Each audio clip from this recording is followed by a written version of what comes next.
Brilliance Audio. Charmed by Lexi Blake. Performed by Ryan West. You need to get laid. Nina Blunt bit back a groan at the words and held her hand up to indicate to the bartender that she was definitely going to need another glass of wine. She adored Sandra Croft, the woman sitting beside her at the bar, but sometimes she could be a lot to take. I'm not here to get laid. I'm here to do a job, and that job starts tomorrow afternoon, Nina pointed out, sliding her empty wine glass forward so the bartender could pour out some more Pinot Noir. If you were looking for someone to spend some time with, there's the single most gorgeous man I've ever seen in my life sitting behind you, the bartender said. I would keep him for myself, but I don't swing that way. Well, now she had to look, didn't she? She turned her bar stool slightly to the left, back to the tables that lined the window facing the street. Raven dark hair, and a jaw carved from granite. Piercing eyes and broad shoulders, but beyond that, there was an air of authority around the man. He would be the boss in whatever room he walked into, but he wouldn't force it. He wouldn't yell and bludgeon his way through. No. He would be quiet, and everyone would fall in line. Everyone would do his bidding, hoping the king smiled their way.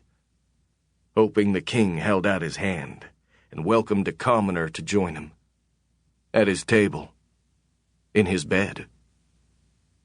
She'd been reading way too many romance novels. Yep, that's kind of the reaction I had, and I'm not even straight, the bartender replied with a chuckle. He's been watching you. I've seen him in here a few times. I don't think he's married. That was good for him, and good for whatever woman he ended up taking to his room tonight, because it absolutely wouldn't be her. Why? Why not go over there and talk to him? Why not be bold and ask for the things she wanted? Did she have to be this pent-up, closed-off person she'd become forever? Or could she take back a bit of herself? All she would do was talk. Spend maybe an hour with him if he was nice. She wouldn't go to bed with him. Probably not. Definitely not. He might not want to go to bed with her, but even if he did, she wouldn't. Probably. Or maybe she would.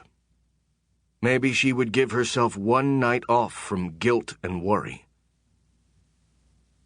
I do believe I'm going in.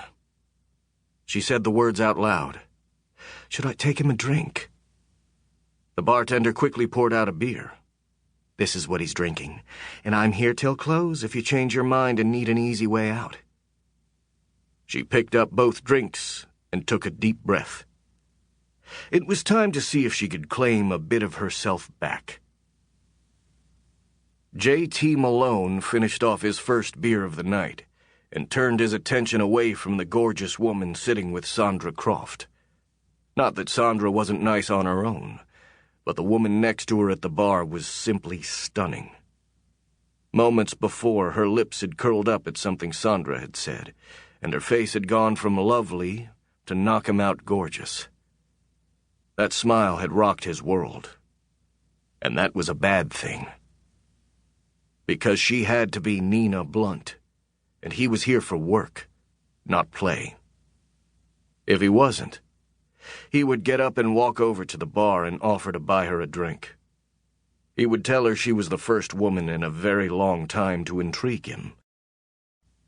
He glanced up and saw Sandra had gone, and Nina was looking right at him.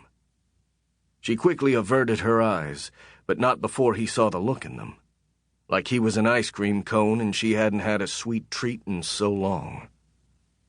Neither had he. Hi.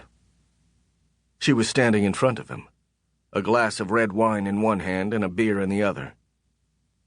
You looked like you could use another.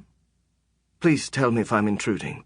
I don't want to bother you, but I'm a bit on the lonely side, and you didn't seem to be waiting on anyone. I'm not. Please, join me.